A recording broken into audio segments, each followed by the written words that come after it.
요한계시록 17장. 또 7대접을 가진 7천사 중 하나가 와서 내게 말하여 이르되 이리로 오라. 많은 물 위에 앉은 큰 음녀가 받을 심판을 네게 보이리라. 땅의 임금들도 그와 더불어 음행하였고 땅에 사는 자들도 그 음행의 포도주에 취하였다 하고 곧 성령으로 나를 데리고 광야로 가니라. 내가 보니 여자가 붉은 빛 짐승을 탔는데 그 짐승의 몸에 하나님을 모독하는 이름들이 가득하고 7머리와 10뿔이 있으며 그 여자는 자줏빛과 붉은빛 옷을 입고 금과 보석과 진주로 꾸미고 손에 금잔을 가졌는데 가증한 물건과 그의 음행에 더러운 것들이 가득하더라. 그의 이마에 이름이 기록되었으니 비밀이라, 큰 바벨론이라, 땅의 음녀들과 가증한 것들의 어미라 하였더라. 또 내가 보매 이 여자가 성도들의 피와 예수의 증인들의 피에 취한지라. 내가 그 여자를 보고 놀랍게 여기고 크게 놀랍게 여기니 천사가 이르되 왜 놀랍게 여기느냐. 내가 여자와 그 같은 7머리와 10뿔 가진 짐승의 비밀을 네게 이르리라. 네가 본 짐승은 전에 있었다가 지금은 없으나 장차 무저갱으로부터 올라와 멸망으로 들어갈 자니 땅에 사는 자들로서 창세 이후로 그 이름이 생명책에 기록되지 못한 자들이 이전에 있었다가 지금은 없으나 장차 나올 짐승을 보고 놀랍게 여기리라. 지혜 있는 뜻이 여기 있으니 그 7머리는 여자가 앉은 7산이요 또 7왕이라. 5은 망하였고 하나는 있고 다른 하나는 아직 이르지 아니하였으나 이르면 반드시 잠시 동안 머무르리라. 전에 있었다가 지금 없어진 짐승은 8째 왕이니 7 중에 속한 자라. 그가 멸망으로 들어가리라. 네가 보던 10뿔은 10왕이니 아직 나라를 얻지 못하였으나 다만 짐승과 더불어 임금처럼 한동안 권세를 받으리라. 그들이 한 뜻을 가지고 자기의 능력과 권세를 짐승에게 주더라. 그들이 어린 양과 더불어 싸우려니와 어린 양은 만주의 주시오 만왕의 왕이심으로 그들을 이기실 터이요 또 그와 함께 있는 자들 곧 부르심을 받고 택하심을 받은 진실한 자들도 이기리로다. 또 천사가 내게 말하되 네가 본 바 음녀가 앉아있는 물은 백성과 무리와 열국과 방언들이니라. 네가 본 바 이 10뿔과 짐승은 음녀를 미워하여 망하게 하고 벌거벗게 하고 그의 살을 먹고 불로 아주 사르리라. 이는 하나님이 자기 뜻대로 할 마음을 그들에게 주사 한 뜻을 이루게 하시고 그들의 나라를 그 짐승에게 주게 하시되 하나님의 말씀이 응하기까지 하심이라. 또 네가 본 그 여자는 땅의 왕들을 다스리는 큰 성이라 하더라. 요한계시록 17장 말씀을 가지고 승리합시다라는 제목으로 말씀을 나누겠습니다. 최근 이란에서 벌어지고 있는 반정부 시위로 인해서 18,000명 이상의 사망자가 나왔다는 보도가 있습니다. 극심한 경제난으로 상인들을 중심으로 이번 반정부 시위가 시작이 되었고 이에 정부는 강경 진압을 합니다. 때문에 국민들은 힘없이 총에 맞아 쓰러져가는 모습을 볼 수가 있는 것이죠. 이뿐만이 아닙니다. 이미 우리는 강대국 러시아가 우크라이나를 침공하는 그 모습을 지금도 보고 있으며 미국이 베네수엘라 대통령을 체포하고 그린란드까지 차지하려는 탐욕을 드러내고 있음을 또한 보게 되어집니다. 우리가 살아가는 세상은 강한 힘이 모든 것을 지배하는 것처럼 보입니다. 힘으로 약자를 누르고 약자의 것을 빼앗아 갑니다. 그 누구도 약자를 보호해주고 그 권리를 보장해주는 사람들은 없죠. 과연 이 힘의 정체는 무엇이며 그리고 이 힘은 언제까지 지속될까요? 과연 하나님의 뜻은 어디에 있는 것일까요? 오늘 말씀을 보면 이 세상을 지배하려는 힘의 정체 그리고 그 힘의 마지막을 볼 수 있습니다. 먼저 본문 1절 말씀을 다시 한번 읽어보겠습니다. 또 7 대접을 가진 7 천사 중 하나가 와서 내게 말하여 이르되 이리로 오라. 많은 물 위에 앉은 큰 음녀가 받을 심판을 내게 보이리라. 아멘. 사도 요한은 7 대접 환상에 의해 이어서 또 다른 환상을 보게 됩니다. 바로 7 대접을 가진 7 천사 중 하나가 큰 음녀가 받을 심판을 보여주겠다는 것이죠. 그렇다면 과연 큰 음녀는 누구이며 그가 받을 심판은 무엇일까요? 2절 말씀을 보면 이와 같이 말씀합니다. 땅의 임금들도 그와 더불어 음행하였고 땅에 사는 자들도 그 음행의 포도주에 취하였다 하고, 그 음녀는 땅의 왕들, 세상의 권세자들과 함께 죄악을 벌입니다. 또한 일반 사람들도 그 죄악에 취해 함께 범죄하고 있는 모습을 보여주고 있습니다. 그리고 3절 말씀을 보면 성령이 사도 요한을 데리고 광야로 가는데 그 여자가 붉은 짐승을 타고 있는 모습을 보게 되어지죠. 곧 성령으로 나를 데리고 광야로 가니라. 내가 보니 여자가 붉은빛 짐승을 탔는데 그 짐승의 몸에 하나님을 모독하는 이름들이 가득하고 7 머리와 10 뿔이 있으며, 그 여자가 붉은색 짐승을 탑니다. 그런데 그 짐승의 몸을 보니까 하나님을 모독하는 이름으로 가득 차 있습니다.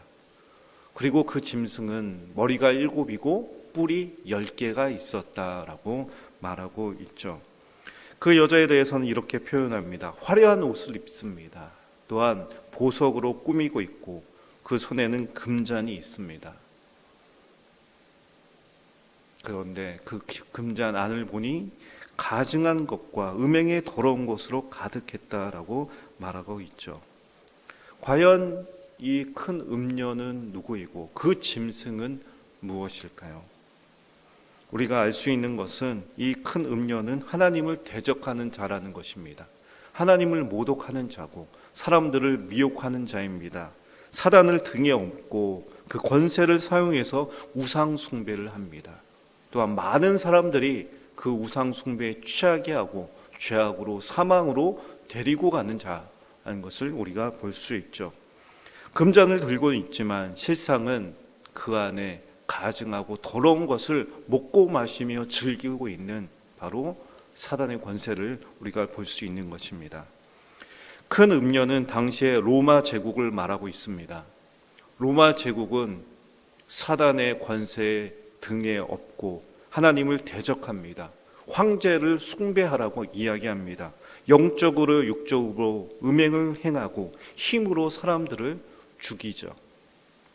이는 로마 제국만을 말하는 것이 아닙니다. 오늘날 하나님의 통치와 다스리심을 나타내야 될 세상 권세자들이 자신의 권력을 사용해 사람들을 억압하고 힘없는 사람들을 쓰러지게 만듭니다. 사단의 꼭두각시 노릇을 하고 있는 것이죠.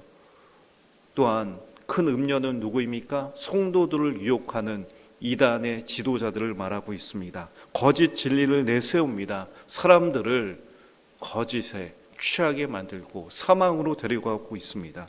또한 죄악된 문화와 세상 가치관이라고 볼 수도 있죠. 물질 만능주의, 돈이 최고지, 돈의 힘으로 약한 사람들을 괴롭게 하고 낙심케 합니다. 이 모든 것이 사단이 그 권세로 이 땅을 다스리려고 하는 것을 우리가 볼 수 있는 것이죠. 6절 말씀을 보면 이와 같이 말씀합니다. 또 내가 보매 그 여자가 성도들의 피와 예수의 증인들의 피에 취한지라. 내가 그 여자를 보고 놀랍게 여기고 크게 놀랍게 여기니. 이 큰 음녀는 성도들의 피를 마시며 즐기고 있습니다. 증인들의 피, 그 순교의 피를 마시면서 즐기고 있는 것이죠. 이렇게 사단의 권세, 큰 음녀는 성도들의 그 신실함, 그 거룩함을 이용하는 것처럼 보입니다. 억울하게 성도들은 죽어가는 것처럼 보입니다. 과연 아무도 당해내지 못하는 그 힘, 그 능력을 어떻게 우리는 당해낼 수가 있고 그 힘은 언제까지 지속되는 것일까요? 7절 말씀을 보면 천사가 이렇게 말합니다. 천사가 이르되 왜 놀랍게 여기느냐? 내가 여자와 그탄 7머리와 10뿔을 가진 짐승의 비밀을 내게 이르리라. 그 짐승의 비밀, 그 여자에 대해서 말해주겠다라고 말합니다. 8절 말씀을 보십시오. 이렇게 말합니다. 내가 본 짐승은 정에 있었다가 지금은 없으나 장차 무적행으로부터 올라와 멸망으로 들어갈 자니. 아멘. 무엇이라고 말합니까? 결국 멸망하게 된다 말합니다. 10절 하반절에도 나오고 있죠. 반드시 잠시 동안 머무르리라. 잠시 동안. 11절 하반절에도 나오죠. 그가 멸망으로 들어가리라. 세상 권세와 힘, 사단의 힘은 너무 강력해 보입니다. 약자들이 힘 있는 자 앞에서 쓰러져 갑니다. 신실하게 주님의 그 말씀과 믿음을 지킨 성도들의 그 죽음 앞에서 과연 하나님은 어디 계신가 질문할 수가 있죠. 그러나 무엇이라고 말씀합니까? 사단의 권세는 잠시뿐이다라는 것입니다. 사단의 권세는 결국 멸망하게 될 것이다 라고 말하고 있죠. 14절 말씀을 보면 더 정확하고 분명하게 말하고 있습니다. 14절 말씀 함께 읽겠습니다. 그들이 어린 양과 더불어 싸우려니와 어린 양은 만주의 주시오 만왕의 왕이심으로 그들을 이기실 터이요 또 그와 함께 있는 자들 곧 부르심을 받고 택하심을 받은 진실한 자들도 이기리로다. 아멘. 그렇습니다. 아무리 그들의 힘이 강할지라도 어린 양 예수 그리스도를 대적할지라도 무엇이라고 말합니까? 만유의 주시오 만왕의 왕이신 어린 양이 이기리로다. 또한 그와 함께 있는 자들도 이기리로다 말씀합니다. 잠시는 우리가 그 권세에 휘둘리는 것처럼 보이고 우리가 패배하는 것처럼 보이고 하나님의 역사가 없는 것처럼 보이지만 그 끝에는 오직 우리 주 예수 그리스도께서 승리하시고 그와 함께한 성도는 승리한다라는 것을 우리에게 보여주고 있는 것이죠. 16절 말씀을 보면 이렇게 말합니다. 내가 본 바 이 10뿔과 짐승은 음료를 미워하여 망하게 하고 벌거벗게 하고 그의 살을 먹고 불로 아주 사르리라. 아멘. 무엇입니까? 그 큰 음료 사단에게 이용만 당하고 버림을 받죠. 사단은 결국 자멸하게 됩니다. 세상 권세자들, 사단을 등에 업었던 자들이 다 어떻게 됐습니까? 결국에는 그 끝은 멸망이었습니다. 그것을 우리들에게 보여주고 있는 것이죠. 사랑하는 성도 여러분, 우리는 세상의 힘과 권세 앞에 약자처럼 보입니다. 힘이 없죠. 또한 강력한 죄의 유혹과 가치관들 앞에 우리는 흔들립니다. 우리가 붙잡고 있는 이 신앙, 믿음이 정말 능력이 있는가? 그러나 오늘 하나님께서 말씀하십니다. 어린 양을 따르는 성도는 승리하리라. 우리에게 말씀해 주고 있죠.